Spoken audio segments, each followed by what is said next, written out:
자,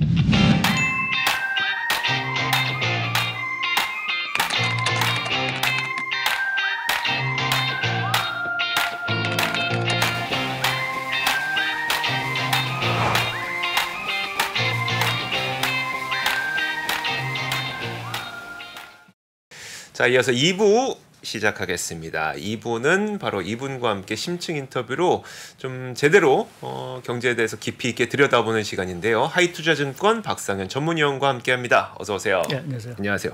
오늘 보니까 제목이 되게 저 놀리는 것 같아요. 제목 여러분 제가 제목 읊어드릴게요. 인플레와 디플레의 공존이랍니다. 이게 가능한 겁니까? 뭐 한 나라는 뭐 불가능한데 네네. 지금 소위 말하는 이제 G2 국가, 그러니까 중국과 미국과의 지금 상황 자체는 네. 한쪽은 인플레 사실은 상당히 좀 고통을 받고 있고 중국은 생각보다는 우리가 뭐 리오프닝 뭐 이런 거 하면서 기대를 많이 했는데 네. 지금 오늘 뭐 여러 가지 지표도 나왔지만 상당히 실망스러웠고 오히려 물가 측면에서 보게 되면 디플레를 사실은 걱정을 해야 되는 상황. 그러니까 제가 뭐 화면에 뭐 단적으로 오늘 말씀드릴 내용을 차트로 그린 건데. 네네, 한번 보죠. 예, 그러니까 지금 미국 소비자 물가는 떨어지고 있긴 하지만 뭐 계속 우리가 뭐 끈적하다라는 표현을 쓸 정도로 상당히 이제 둔화 속도 자체가 상당히 완만한 반면에 네. 중국은 오히려 제가 제 생산자 물가를 그려놨습니다. 생산자 물가를 보시게 되면 오히려 올해 들어와서 오히려 하락폭 자체가 더 확대되고 있는. 그러니까 생산자 물가라는 게 보면 이제 공장에서 제품이 나가는 가격인데 네네. 그 제품 가격이 떨어진다는 건 그만큼 수요가 없다라는 부분으로 좀 봐야 될 것 같고요. 네.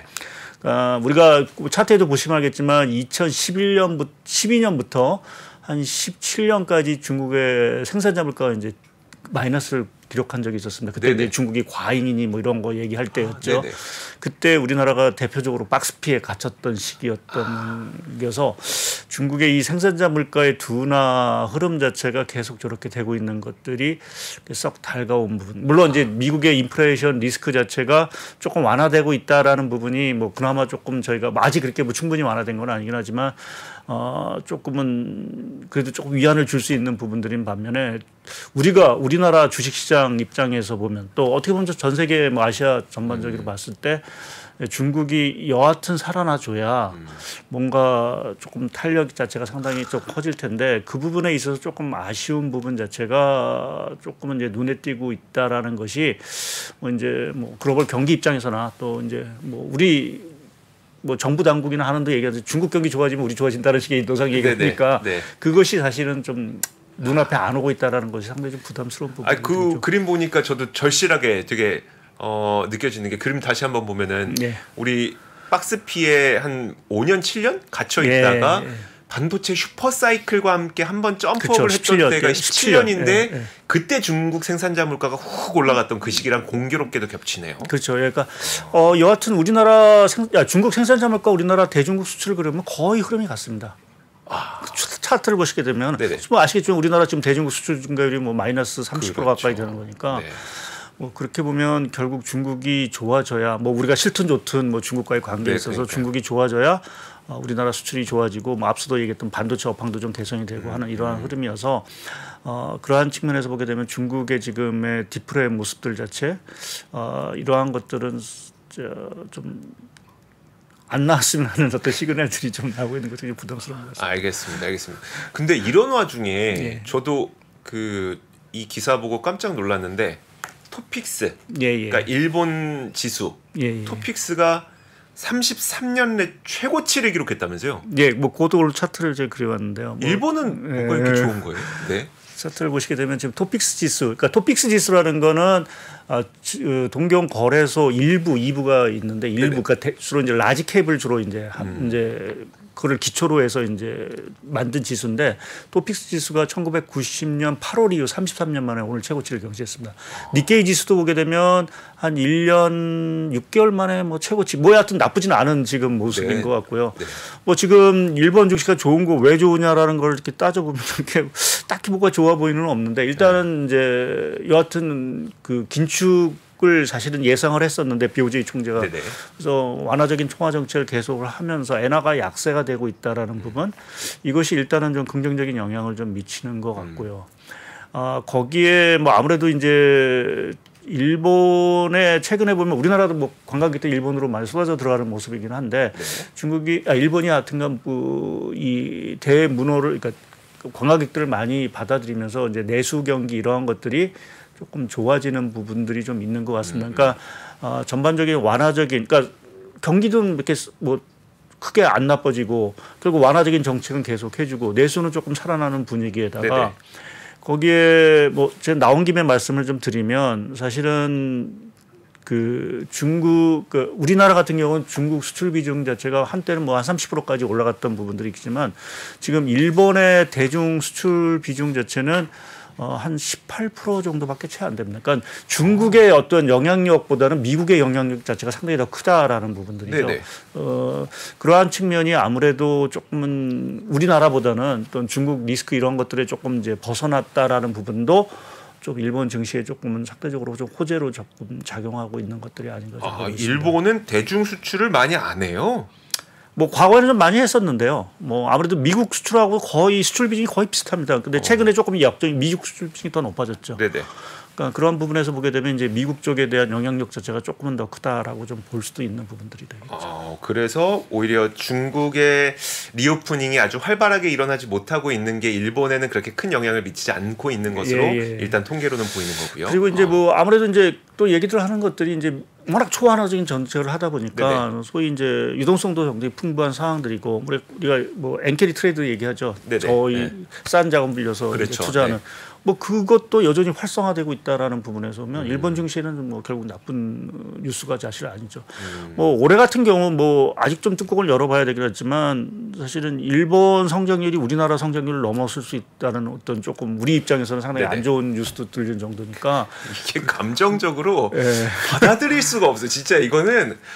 저도 안 그러고 싶거든요. 근데 이게 뭔가 왜 그런지 모르겠어요. 어쨌든 근데 보니까 제가 얼마 전에 한번 한 2달 전쯤에 BOJ 총리 선임되기 전에 막 이제 하마평이 있었잖아요. 그때 한번 자료 조사해서 그걸 이제 저희 프로그램 앞권으로 이제 제가 녹화를 한 적이 있었거든요. 그때 한창 조사를 해보니까 지금 일본의 기시다 내각이 가장 중요하게 생각하고 있는 경제 목표 가운데 첫 번째가 임금 인상이라고 하더라고요. 근데 어쨌든 임금 인상을 하려면 기업들이 돈을 더 많이 벌어야 임금 인상이 가능한 거고 그걸 위해서 두 번째, 세 번째, 네 번째 목표로 하고 있는 게 채권을 발행해서라도 우리는 결국은 이제 기업 투자를 하겠다라는 아니면 세액 공제를 해주거나 이런 것들을 하겠다고 하는 거더라고요. 근데 이제 일본의 입장에서 지금 국채를 발행하려면 여기서 갑자기 긴축을 하게 되면 국채가 또 큰일 나잖아요. 그래서 그러지 않을 것이고 결국 이것들이 좀 경제를 살리기 위한 어떤 기시다 내각의 되게 큰 흐름.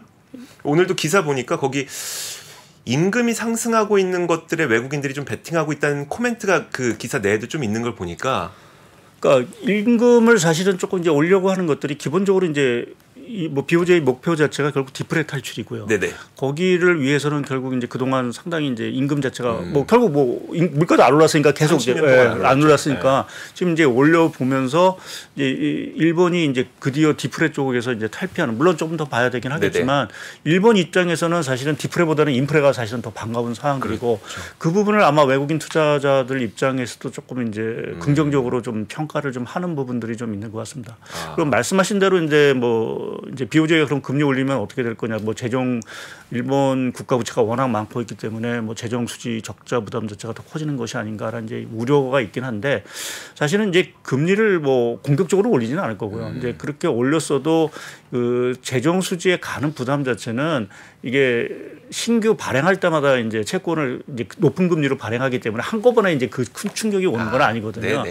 그래서 그렇게 보면은 이제 금리 인상에 대한 우려는 분명히 있긴 하지만 그것이 일본의 어떤 재정이라든지 이러한 것들이 뭐 갑자기 상당히 악화되는 뭔가 큰 일이 터질 정도의 큰 악재는 사실은 아니라고 좀. 사실 저는 요즘에 저 혼자 이렇게 느낌적인 느낌으로 워렌 버핏도 한 3, 4년 전부터 상사주 투자하더니 꽤 큰 돈 버셨고 그리고 최근 들어서 뭔가 일본이 달라지고 있는 것 같고 기시다 내각도 임금 인상을 위해서 막 세액 공제 해준다고 하고 하니까 우리가 이제 일본에 관심을 좀 가져야 되는 상태인가라는 생각을 하는데 어떠세요 의견이? 그러니까 일본의 관심을 가져야 된다는 차원 자체가 뭐 일본 경제 자체가 뭐 산업이 확 좋아진다 그러한 의미보다는 뭐 우리가 최근에 보면 이제 뭐 탈달러 뭐 이런 얘기 사실은 많이 하지 않습니까? 뭐 실제 그러한 것들이 현실화될 가능성은 이제 기축 달러의 어떤 기축 통화가 뭐 신뢰도가 상실하고 할 것들은 단기적으로는 이제 없지는 않은데 왜 그럼 그 문제가 터졌냐라는 부분, 제기되고 있냐라는 부분에서 생각해 보면 결국은 그거는 이제 국제 질서 재편 또는 어떤 교육 구조의 전반적인 재편을 사실은 의미한다라고 봐야 될 것 같고요. 뭐 앞으로 미국 주도의 이러한 뭐 공급망 정책, 뭐 중국과의 어떤 이러한 차별화가 뭐 앞으로 성공할지 안 할지는 좀 모르긴 하겠지만 전 단계에서는 여하튼 미국이 주도권을 갖고 가고 있고 뭐 그렇게 보면은 아무래도 미국 주도의 어떠한 그 흐름에 사실은 타는 거와 중국의 어떤 흐름에 타는 거에 따라서는 사실은 조금 양상이 다를 수 있다. 그러니까 말씀드린 거 일본이 어떻게 보면은 사실은 미국께 상당히 이제 붙어가면서 어떻게 보면 또 다른 좀 거기에 미국의 어떤 수혜를 좀 얻고 있는 부분도 있지 않을까라는 좀 생각을 좀 해볼 수 있어서 그러한 차원에서 사실은 조금 일본을 조금 뭐 우리도 뭐 어떤 이제 입장을 취하는 것들이 좀 필요할 텐데 아마 그러한 부분에서 일본을 좀 다시금 좀 바라볼 필요가 있지 않겠느냐라는 쪽 좀 생각을 하고 있고요. 그리고 오늘 제가 이제 토픽스 이러한 것들이 뭐 33년 만에 뭐 최고치를 기록했다라는 부분을 뭐 워낙 의미적인 부분도 있고 또 한 가지 들고 온 거는 사실은 전 세계적으로 보면 경기 자체 아까 뭐 제가 일본하고 중국하고 미국을 비교했지만 이게 올해 주식시장을 보게 되면 사실은 우리가 우려했던 것보다는 좋아요. 예, 그것도 좋은 게 일본도 좋고 유럽도 사실은 최근에 조금 조정을 받았지만 거의 사상 최고치에 사실은 버금가는 주가 흐름을 가지고 가고 있고 미국 나스닥도 올해 뭐 상당히 좋고 보면은 물론 안 좋은 뭐 다우는 안 좋고 뭐 중국 주식은 안 좋고 그래서 이렇게 보면 우리가 뭐 너무 그러니까 과거 하나로 이렇게 딱 보기보다는 이제 조금은 이 지역별로라든지 이런 것들을 좀 나눠볼 필요가 있다. 그러니까 그것이 과거에는 전 세계 경기 자체가 상당히 동조화 흐름을 사실은 좀 갔던 부분들인데 뭐 우리가 한자 성어 용어로 말하는 각자 도생 이런 용어를 같이 쓰는데 그러한 어떤 모습들이 아닌가. 또 그 모습 각자 도생 내에서도 보게 되면 어떻게 보면 미국 주도의 어떤 그러한 흐름, 또 중국 주도의 어떤 그러한 왜냐하면 이제 중국의 결국은 조금 이제 수혜를 볼 수 있는 브라질이나 이런 것들은 결국 안 좋거든요. 원자재 가격이 안 좋으니까. 그렇죠. 네네. 그러니까 그런 식으로 뭔가 이 분위기 자체가 사실은 조금 뭐 이게 큰 틀에서 보게 되면 기술 주도의 국가가 상당히 좋은 거고 원자재나 중국 주도의 어떤 그런 것들에 대해서는 상당히 올해 조금은 좀 여태까지 상반기로 봐서 썩 좋지 않은 이러한 구도로 좀 가고 있는 것들이 기술 주도의 국가가 오히려 좀 괜찮고 원자재 주도의 국가는 오히려 조금 약간 지지부진할 거기에 이제 중심이 미국이 있고 하나는 이제 중국이 있다라는 얘기죠. 그래서 미국과 중국이 나눠진 게 국가별 수익률의 차이도 만드는 것 같다. 그렇게 생각을 하고 있습니다. 알겠습니다. 그럼 이제 그 투자 전략을 그러니까 하시는 분이 있잖아요. 그러니까 전문위원께서. 그럼 요즘에 어느 쪽을 비중을 좀 늘려야 된다고 회사에서 아니면 팀에서 좀 논의를 많이 하고 계세요? 뭐 아무래도 사실은 뭐 저희는 사실은 연초부터 조금은 다른 하우스에 비해서 조금 이제 상승장을 좀 말씀을 좀 드렸고요. 이제 그 쪽에서도 보면 계속해서 이제 빅테크가 안전자산이다라는 쪽에 좀 말씀을 계속해서 뭐 그 기조는 계속 유효한 부분들인 것 같고요. 이제 국내 증시라든지 뭐 이러한 것들이 결국은 근데 앞으로 좋아지기 위해서는 기본적으로 뭐 반도체가 좋아져야 되는 건 당연한 얘기인 것 같고요. 결국 중국이 뭔가 조금 좋아져야 되는 흐름이 결국은 좀 필요하지 않을까. 뭐 좋든 싫든 간에. 그래서 그렇게 보면 뭐 반도체 부분에 대해서는 긍정적으로 보고 있고 결국 하반기에 우리가 주식시장 뭐 미국 장도 그렇고 우리나라 장도 그렇고 결국 올라가려고 하면 결국 중국 쪽에서의 모멘텀 자체가 뭔가 살아나야 될 거고 그렇게 되면 그런 관련주 뭐 그것이 뭐 리오프닝 관련주 뭐 이런 것들을 떠나서 뭐 중국의 어떤 투자라든지 생산 쪽에서 우리가 조금 탄력을 받을 수 있는 그러한 종목에 대해서 뭐 당장 투자하는 그런 것들이 조금 좋아질 수 있느냐라는 부분을 지켜보는 것들이 좀 필요한 시기가 아닌가 좀 보고 있고요. 그럼 말씀 나온 김에 중국의 현재 상태를 좀 그림으로 한번 보여주실 수 있을까요? 글쎄요, 뭐 중국의 상황은 오늘도 사실은 지표 아까도 말씀드렸지만 상당히 안 좋았습니다. 그러니까 지금 4월달 지표가 상당히 서프라이즈가 나올 거로 좀 다들 이제 생각을 했었는데 뭐 소매 판매라든지 생산, 고정 투자 같은 경우 보면은 사실은 지금 전달에 비해서 오히려 둔화됐다는 거는 사실은 좀 안 좋은 부분들이고요. 제가 오늘 차트를 갖고 온 거는 네. 사실은 이제 우리나라 반도체하고도 관련된 그 중국의 제조업 재고를 사실은 좀 갖고 왔습니다. 그러니까 지금 요 화면에 여기 보시는 요거를 보면 이게 중국의 재고액입니다. 액을 이제 2015년부터 19년을 이제 월 평균을 100으로 해서 이제 그려놓은 건데요. 상당히 이제 재고 수준이 높다라는 부분을 확인할 수가 있겠죠. 그러니까 이게 사실은 제일 안 좋은 사인인 것 같습니다. 그러니까 지금 전 세계 뭐 중국도 마찬가지지만 전 세계 제조업 경기 자체가 전반적으로 안 좋고 우리나라도 마찬가지지만 이제 반도체가 안 좋은 게 재고 부담이 너무 크다라는 얘기를 하는데 결국 중국이 이 재고 부담을 떨어줘야 중국도 제조업이 그렇죠. 수입을 할 거고 하는 부분들이어서 지금 이 재고 부담을 떨어줘야 되는데 지금 중국의 내수 경기라든지 소비 경기 자체가 기대보다는 사실은 뭐 4월 지표도 확인됐을 때 안 좋은 상황들이고요. 특히 고효배 같이 그려놓은 그 차트를 보시게 되면 제가 이제 산업 생산하고 화면에 지금 안 나오는데 옆에 있는 중국의 전체 산업 생산하고 이제 IT 업종만 이제 제조업 내에서 IT 업종만인데 IT 업종이 산업 생산 증가율이 마이너스입니다.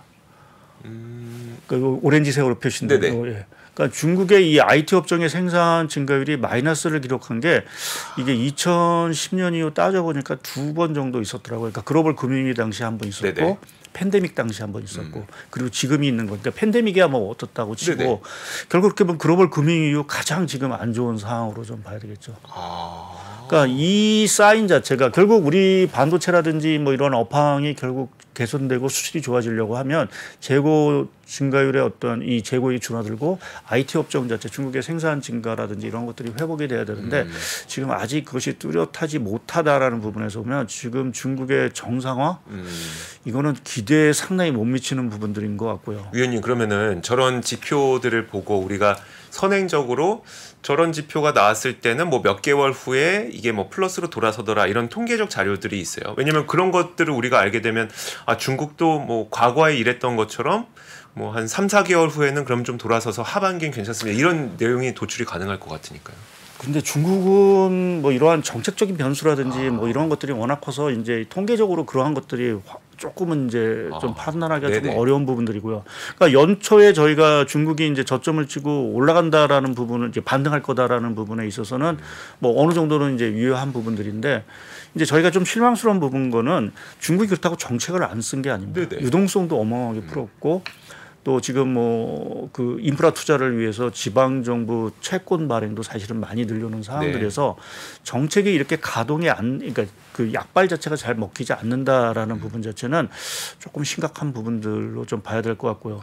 그리고 오늘 나온 지표 중에서 가장 아까 뭐 제가 생산자 물가는 뭐 지난주에 발표됐지만 오늘 중국 나온 지표 중에서 가장 안 좋은 게 뭐냐면은 실업률입니다. 중국의 청년 실업률이 20.4%가 나왔습니다. 또 올랐네요. 네, 또 올랐죠. 그런데 이게 20%라는 게 사실은 저도 중국을 보면 청년 실업률이 이렇게 올라간 건 처음 보거든요. 그러니까 중국 그러니까 16세부터 24세까지 취업을 원하는 사람 중에 거의 5분의 1은 취업을 못 하고 있다라는 얘기겠죠. 그러니까 당연히 소비가 안 될 거고 이제 그것이 시장을 계속 얼어붙게 하는 부분들인데 뭐 그렇게 보면 그런 분석도 있긴 하던데 이게.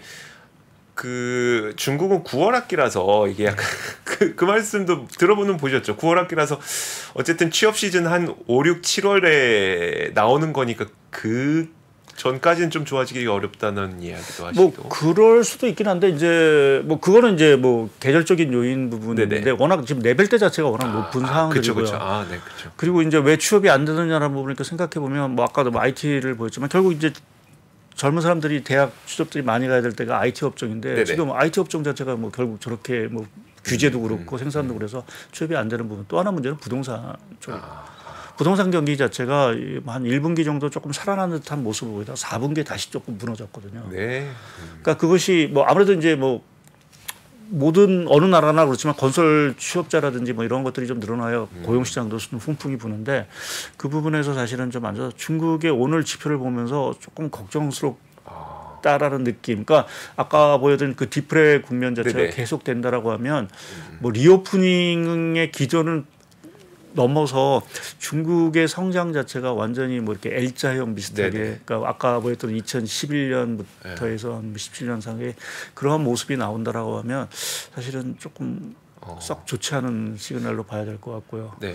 그래서 이렇게 보면 중국이 정부 입장에서도 고민스러울 건데, 왜냐하면은 뭐 물가도 사실 저렇게 떨어지는 상황들에다가 이게 일자리가 없다라는 부분 자체는 당연히 사람들의 불만이 커질 것밖에 없기 때문에, 그렇게 보면 중국이 이제 금리라든지 이런 것들을 더 공격적으로 내리면서 사실은 부양에 좀 나서줘야 되는 것들이 아닌가라는 쪽에서 조금 그 가능성 오히려 좀 커졌다라고 봐야 될 것 같고요. 하나 이제 관건 자체는 이제 미국이 확실하게 금리 인상 사이클이 중단이 되고 네. 오히려 금리 인하로 갈 수도 있다라는 그 사인이 좀 나와야 중국 입장에서도 좀 자유롭게 좀 금리를 내릴 수도 있지 않을까 좀 생각을 하고 있어서 조금은 좀 시간을 좀, 그러니까 미국의 어떤 스탠스 자체를 조금 중국이 좀 그거를 좀 타임을 기다리고 있는 것들이 아닌가 좀 생각을 좀 해봤습니다. 알겠습니다. 그러니까 거시적으로 봤을 때 중국이 조금 더 공격적으로 부양을 할 수 있는 시기는 미국이 금리를 인하할 것이라는 시그널들이 좀 나왔을 때일 것 같다. 뭐 최소한 동결이라는 것들이 확실하게 조금 이제 인식이 돼야겠죠. 지금 뭐 6월달에 다 동결될 것처럼 다들 생각을, 저도 사실 뭐 그렇게 말씀을 드리고 있는데 그게 확인이 된다든지 뭐 이런 식으로 해서 더 이상 미중 간의 금리 격차 자체가 크게 벌어지지 않는다는 확신이 좀 서야 사실은 좀 우리나라도 마찬가지지만 중국도 결국 금리라든지 이러한 좀 완화적인 통화 정책 자체를 더 쓸 수 있는 여지가 있지 않겠느냐라는 쪽에 좀 생각을 하고 있고요. 그래서 6월 달에 뭐 미국이 연준이 다행스럽게 뭐 저는 동결할 거로 보는데, 동결을 하게 되면 중국은 그때 가서 조금 금리 쪽도 이제 손을 보면서 조금 경기에 더 부양을 하고자 하는 좀 노력들이 좀 나오지 않을까라는 쪽에 좀 생각을 합니다. 만약 이런 식으로 가게 되면 중국 경기에 올해 뭐 리오프닝 얘기를 했지만 효과 자체는 상당히 뭐 기대에 못 미칠 가능성이 상당히 좀 농후해지고 있다라고 좀, 왜냐하면 부동산 경기가 안 살아나면 중국 경기 살아난다고 보기가 사실 좀 어려운 부분이죠. 그럼 지금 오늘 말씀해주셨던 내용들을 쭉 토대로 투자자들은 좀 어떻게 해야 될 것 같으세요? 이건 좀 인사이트를 주시면요. 예, 그 하반기 쪽에 여러 가지 지금 불안 요인들이 있는데, 사실은 그럼에도 불구하고 저는 뭐 미국도 그렇고 아까 말씀드린 일본도 그렇고 유럽도 그렇고 사실은 그렇게 썩 나빠 보이지는 않은 상황들입니다. 그러니까 뭐 미국이 아직 뭐 신용 리스크도 좀 남아 있고 금리 사이클에 대한 불안감도 있긴 하지만, 저는 뭐 일단 미국이 물가 상승 속도는 이미 뭐 둔화된 거로 보고 있어 금리도 동결할 거다라고 보면 미국이 경기 자체가 침체 쪽으로 가는 모습은 나오지 않을 수 있다라고 보고 있고요.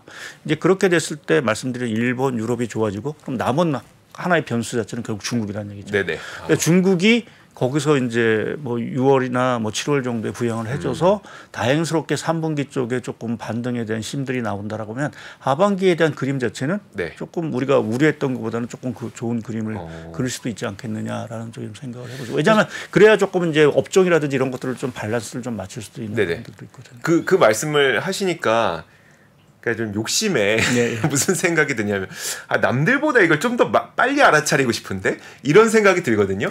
그럼 중국의 무엇을 보면 우리가 좀 알 수 있을까요? 그걸 좀 미리 알 수 있을까요? 제가 오늘 안 그래도 이제 부양책과 제가 오늘 그림을 안 갖고 있는데요. 말씀으로만 그 대표적으로 제가 강조드린 건 BDI 지수입니다. 우리 건화물 지수라고 하죠. BDI 지수요? 네. 최근에 근데 좀 반등했던데. 최근에 다시 1600 정도. 최근에 다시 지난주부터 계속 다시 또 떨어지고. 또 떨어지고 있구나. 그러니까 지금 BDI 지수라는 게 기본적으로 중국의 각종 원자재라든지 이러한 것들에 대한 운송, 그러니까 결국 산업 생산 활동에 활력을 얻느냐라는 어떤 대표적인 저는 지표로 보고 있고요. 왜냐 더구나 아까 이제 선행 지표를 말씀을 하셨게 그게 일가 지표이기 때문에 그러니까 욕심이에요. 저도 사실 그래서 그거를 연초부터 계속 들여보고 다행스럽게 연초부터는 사실 반등을 했고 그것 때문에 뭐 중국 증시도 상당히 좋았고 중국 경기도 자체도 좋아지는 듯한 모습을 보이다가 이게 4월 들어오면서 힘을 잃기 시작을 하더니 다시 이제 5월 들어서 더 떨어졌거든요. 그래서 말씀드린 대로 중국 경기가 이러한 뭐 제조업 경기라든지 뭐 이러한 것들이 활력을 얻는 신호를 어디서 포착하느냐라고 보면 그 부분에서는 사실 좀 BDI 지수를 말씀을 좀 드리고 있고요. 거기 하나 덧붙인다면 결국 위안화죠. 네. 그러니까 위안화가 지난해 말부터 해서 상당히 강세 흐름을 보이다가 최근에 네. 보면 다시 이제 약세에서 다시 7위안대로 근접을 하고 있는데요. 네네. 결국 중국 경기가 안 좋다라는 신호죠. 뭐 우리나라 뭐 원화 환율도 마찬가지고 결국 네네. 환이라는 거는 그 국가의 가장 펀더멘탈 그쵸. 부분을 반영하는 부분들이어서 위안화 가치 자체가 다시 강세 쪽으로 떨어지냐, 위안 달러가 다시 떨어지느냐라는 부분이 또 하나 저희가 주목해야 되는. 그래서 뭐 많이 보실 건 없고 딱 두 가지를 말씀드리면 BDI 지수, 하나는 위안 달러 환율. 이 두 가지를 좀 말씀드리겠습니다. 제가 이걸로 타이밍 한번 맞춰볼게요. 제가 이걸로 가능할지 모르겠지만 맞기를 바라겠습니다. 제가 이걸로 타이밍 한번 맞춰보겠습니다. 그러니까요. 말씀하셨던 것처럼 지금 중국이 좀처럼 살아나고 있지 않다 보니까 일본은 중국의 비중이 낮아서 이렇게 좋은 모습을 보이고 있고 예. 우리나라가 좀 힘들어지고 있는데 정말 BDI 지수가 돌아서는 모습과 함께 그리고 위안화가 강세로 돌아서는 모습과 함께 좀 우리도 돌아설 수 있을지 한번 지켜보겠습니다. 그래서 관련해서 제가 뭐 하나만 조금 차트를 좀 더 시간 많아요. 좀 더 말씀하셔도 돼요. 차트를 말씀드리면 사실 아까 뭐 일본의 어떤 수출 비중을 말씀드렸는데 이제 우리나라의 대중 수출 비중하고 이제 대미 수출 비중을 이제 제가 그려놓은 겁니다. 네. 제가 이런 그림이 나올 거라고 사실은 생각을 저도 사실 못했는데 이게 거의 이제 붙었죠. 네. 거의 끝에 가서 대중 수출 비중하고 대미 수출 비중하고 네. 이게 잘못하다가 역전이 될 수 있는 부분들이 물론 이게 뭐 중국의 어떤 경기 둔화라든지 뭐 중국의 코로나 영향 때문에 사실은 일시적인 현상이라고도 저희가 해석할 수 있는 부분들이지만 앞서도 말씀드린 여러 가지 지금 국제 질서 재편 뭐 이런 것들과 맥을 같이 하면서 저게 역전이 된다라고 우리가 가정을 했을 때 과연 그게 좋은가 나쁜가라는 부분에 대한 부분은 사실은 좀 고민거리가 됩니다. 왜냐하면 우리나라 산업 구조라든지 모든 것이 사실은 중국의 상당 부분 의존적인 부분들이 있어서 매출이란 부분 자체가 상당 부분 사실은 뭐 중국 수출에서 사실은 대부분 이제 나오는 부분들에서 저게 역전이 된다라는 것이 뭐 사실은 미국향으로 가서 뭐 그런 중국의 뭐 줄어드는 부분을 메꿀 수도 있긴 하지만 기본적으로 우리나라 체질 자체가 사실은 변화되는데 시간이 걸릴 수밖에 없거든요. 뭐 이러한 것들에 적응하기 위해서는 그래서 지금의 대미 대중 간의 수출 비중의 저럭한 급격한 지금 추세적인 변화 부분 자체는 국내 증시나 경기에는 썩 좋은 모습은 아니라고 좀 보고 있습니다. 물론 이제 장기적으로 봤을 때는 사실은 뭐 조금 다른 문제이긴 하지만 현 단계 입장에서 봤을 때는 상당히 우리나라가 그러한 면에서 최근에 이제 뭐 국내 증시 자체 뭐 중국 증시도 마치지만 상당히 좀 탄력이 사실은 떨어진 부분에 있어서는 뭐 미국 좋은 건 뭐 대충 하고 뭐 근데 결국 중국이 좀 살아나서 우리나라 뭐 기업이나 뭐 반도체라든지 이런 것들이 좀 살아나야 되는데 그 부분에서 사실은 조금 아직 시그널이 안 보이고 있다는 게 좀 아쉬운 부분들인 것 같습니다. 사실 제가 이번 국내 기업들의 실적 발표를 쭉 보면서 다 보진 못했습니다만 제가 인상 깊게 봤던 것들은 몇 가지 업종이 있었는데 제가 얼마 전에 건설 장비 있잖아요. 중장비 막 뭐 포크레인, 뭐 굴삭기 이것도 제가 앞권으로 녹화를 해놨거든요. 건설 장비 우리나라 건설 장비 엄청 잘 가더라고요. 오히려 이제 미국에 있는 세계 최대 캐터필러보다 요즘 좀 더 잘 나가는 것 같은데 일단 주가 움직임을 봤을 때 어쨌든 건설 장비도 그랬고 자동차도 그랬고 사실 엔터주도 요즘에 좀 관심이 많은데 엔터주도 그렇고 미국 쪽에서의 성장률이 빠른 기업들은 실적이 오히려 좋았더라고요. 예, 그 대표적인 게 그 건설 장비일 겁니다. 과거에는 주로 건설 장비를 중국에 갖다 많이 팔았는데 중국이 워낙 안 좋다 보니까 그게 상당 부분 대미 수출 쪽으로 하고 대미 수출의 건설 장비가 상당히 좋았거든요. 그러니까 미국이 이제 인프라 투자도 하고 뭐 이런 걸 하면서 그쪽에 아무래도 뭐 활로를 개척했는 뭐 그러면서 그쪽의 비중 자체가 상당히 커진 것들 말씀하신 대로 자동차도 마찬가지고요. 유럽도 우리나라 뭐 지금 자동차 비중이 높아지고 그래서 지금 아주 정확하게 지적했듯이 중국 쪽에서의 어떤 비중이 늘어나는 것보다도 사실은 미국이라든지 유럽 쪽에서 우리나라 마켓 점유율이 높아지는 쪽에서의 것들이 수출도 좋고 뭐 기업 주가도 사실은 상대적으로 좀 좋은 부분들이 아닌가 좀 보고 있습니다. 알겠습니다. 이렇게 되게 어려워졌네요. 옛날에는 좀 그래도 좀 쉬웠어요. 야 이거 뭐 중국 안 된다, 뭐 중국 뭐 안 된다 이러면 부부부 하면 됐었는데. 되게 어려워졌네요. 그러니까 연초에 저희가 뭐 리오프닝하면서 뭐 많은 기대를 했었죠. 뭐 화장품이라든지 뭐 면세점이라든지 뭐 여행됐지만 실제 뭐 뭐 관계 자체도 안 좋은 부분도 있고 네네. 또 중국도 여하튼 지금 우리나라 제품에 대한 수요 자체가 그렇게 매력적인 부분. 그러니까 대표적으로 자동차가 아주 그냥 중국의 존재 가치 자체가 사실은 이렇게 사라지고 있는 것 자체 이러한 것들이 상당 부분 과거의 어떤 패턴을 가지고 그냥 이제 우리가 뭐 해서는 지금은 조금 주식 투자의 전략으로서는 바람직하지 않은 것 같습니다. 예. 와, 우리 차 진짜 좋긴 한데 그러네요. 여러 가지 고민을 갖게 만드는 그런 시간이었습니다. 이 상태로 가실 거예요? 고민 남겨두고 가실 거예요? 그래서 뭐 미국 얘기를 잠깐만 좀 드리면 네네. 사실은 지금 미국에 앞서도 말씀드렸듯이 그 뭐 인프레라든지 이러한 것들 또 경기에 대한 우려가 사실은 상당히 큰 부분들이 분명히 있는 것 같습니다. 그런데 앞서도 말씀드렸듯이 미국의 물가 뭐 지난주 금요일 날 이제 기대 인플레이션 자체가 상당히 높으면서 또 뭐 연준 의원들이 상당히 매파적인 얘기를 하면서 뭐 이 끈적끈한 물가가 잘 떨어지지 않는 게 아닌가라는 이제 우려감이 사실은 좀 커지고 있는데 저는 여전히 미국의 물가는 사실은 속도감을 하면서 좀 떨어질 거다라는 좀 생각을 하고 있고요. 대표적인 이유를 조금 한두 가지만 말씀드리면 화면에 제가 나올 텐데 일단 그 M2 증가율을 보시게 되면 그 오렌지색으로 그러는 겁니다. 오렌지색으로 그러는 건데 이게 저게 통화량이죠? 네, 통화량이죠. 이게 이게 팬데믹 때문에 어마어마하게 올라갔다가 아주 드라마틱하게 떨어지면서 지금은 마이너스 증가율을 보이고 있습니다. 뭐 지난번에도 말씀드렸지만 미국의 통화 증가율이 이렇게 마이너스를 기록한 거는 통계 작성이 50년대부터 이제 새로운 통계가 발생했는데 처음입니다. 없네요. 여기 마이너스입니다. 주황색이 마이너스로 갔던 적이 존재하지 않네요. 그러니까 58년이 그러니까 통계 작성이 처음입니다. 처음. 그러니까 그만큼 지금 미국의 유동성 자체가 상당히 줄어들고 있는 부분들이고 우리가 뭐 물가 원론 요인이 뭐 여러 가지 요인이 있습니다. 뭐 수요도 있고 뭐 공급망 차질도 있는 부분들이 있지만 하나 중요한 건 결국 유동성으로 좀 봐야 되고 왜냐하면 유동성이 여러 군데 흘러가면서 결국 수요도 자극하고 이제 뭐 여러 원자재 가격이 오르는 부분인데 저렇게 통화량 자체가 줄어든다라는 부분에서 보게 되면 결국 물가는 시간의 문제일지 떨어지는 거는 사실은 뭐 차트상으로 보더라도 사실은 거의 명확관화하지 않을까라는 쪽에 좀 생각을 하고 있고요. 또 하나 아까 중국 생산자 물가가 중국 입장에서 상당히 좀 불편한 지표이긴 하지만 미국이나 선진국 입장에서는 상당히 달가운 지표죠. 중국 생산자 물가가 올라가는 떨어진 거 낮은 게요. 네, 그렇죠. 그러니까 중국 제품 자체가 싸게 들어온다는 의미이기 때문에 결국 물가 쪽에는 상당히 기여를 할 수밖에 없는 부분들이어서 그렇게 보면 전 세계적으로 아무래도 싫든 좋든 중국은 전 세계 공장이고 공장에서 나오는 제품 가격 자체가 다행스럽게 떨어지고 있다라는 부분에서 보게 되면 미국의 물가 압력 자체는 상당히 좀 기여를 좀 할 수 있지 않겠느냐라는 쪽에서 저희가 하반기 뭐 물가 미국의 금리 인상 사이클에 대해서 좀 과도한 우려를 좀 하는 거를 좀 자제할 필요가 있지 않겠느냐 좀 말씀을 드리고 또 한 가지는 그 미국이 금리를 연준이 뭐 이렇게 매파적으로 얘기한다고 해서 금리를 좀 올리기가 어려운 이유 중에 하나가 좀 상업용 부동산 얘기 많이 하는데 이제 화면에 제가 최근에 상업용 부동산 가격 흐름을 좀 보여드릴 텐데요. 최근 3월 달 기준으로 전년도로는 약 마이너스 8%를 기록하고 있습니다. 떨어지고 있긴 하죠.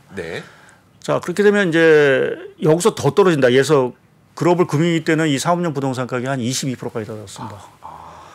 그럼 연준 입장에서 이거를 방관한다는 거는 결국 신용 리스크 터지는 거를 기대한다는 거와 똑같은 의미거든요. 그러니까 지금 이거를 떨어지는 거를 어렵게 막아야 은행 부실이라든지 신용 리스크를 결국은 막을 수 있는 부분들이 있어서 연준 입장에서 부동산 가격 자체 특히 이제 상업용 부동산 가격에 악재로 작용할 수 있는 금리 인상이 공격적으로 나서기는 저는 어렵다고 봅니다. 그래서 그렇게 보면 아까 말씀드린 6월 달 뭐 이러한 기점으로 해서 금리 인상 사이클이 동결이 되고 그렇게 그러한 것들이 전반적으로 미국 경기의 연착륙 뭐 이러한 것들을 상당 부분 좀 유도하는 힘으로 좀 작용하지 않을까. 물론 물가라든지 이런 것들이 조금 기대보다 뭐 2분기, 3분기에 더 떨어진다라고 연말 정도 가서는 사실은 미 연준이 이제 금리를 인하할 정도의 여력도 생기겠죠. 뭐 인하를 할지 안 할지는 봐야 되긴 하겠지만 뭐 그러한 그림을 생각해 보면 그래서 말씀드린 대로 하반기에 그 연준이 금리를 동결 또 연말 정도 가서 금리를 인하한다든지 뭐 이러한 스탠스가 나오고 중국마저도 그거에 덩달아서 금리를 인하해 준다라고 하면 전반적인 분위기 자체는 갑자기 완화적인 통화 스탠스로 전환한다는 분위기가 나올 거고요. 그것이 그 경기 쪽 뭐 이러한 쪽에는 사실은 좀 긍정적으로 영향을 미치지 않을까 생각합니다. 그런 시나리오를 좀 기대를 해봐야 되겠네요. 그래서 진짜. 지금 좀 이건 좀 긍정적인 시나리오인데 아마 좋네요. 그렇게 좀 생각을 좀 하고 있습니다. 알겠습니다. 자, 박상현 전문위원님은 여기서 보내드리도록 하겠습니다. 물가 걱정 너무 많이 하지 마라. 중국만 살아나면 되는데 중국과 그래서 이제 그 중국과 교역 관계가 그렇게 많지 않았던 의존도가 많지 않았던 곳이 지금 좀 잘 나가고 있는 일본이고 그래서 중국만 살아나면 좀 더 좋아질 것 같아요. 오히려 중국이 살아나면 이제 중국과 이제 비중이 높은 나라가 좋겠죠. 그렇죠. 알겠습니다. 박상현 전문위원 보내드리겠습니다. 고맙습니다. 네, 감사합니다. 시간이 흘러도 변하지 않는 여러 가지 원칙과 사고 체계는 존재하거든요. 대가들의 사고 체계, 투자 기법이 아니라 생각의 방법. 그런 거를 분해를 해서 재구성을 해서 하나의 어떤 틀로 조합을 하는 과정이 필요한 것 같다. 라쿤 자산운용 홍진채 대표의 거인의 어깨에 19년간 초과 수익을 달성한 그가 어떻게 주식 대가들의 투자법을 활용했는지 이 책에서 최초로 공개합니다. 대가들의 검증된 투자법을 여러분의 눈으로 직접 확인하시죠.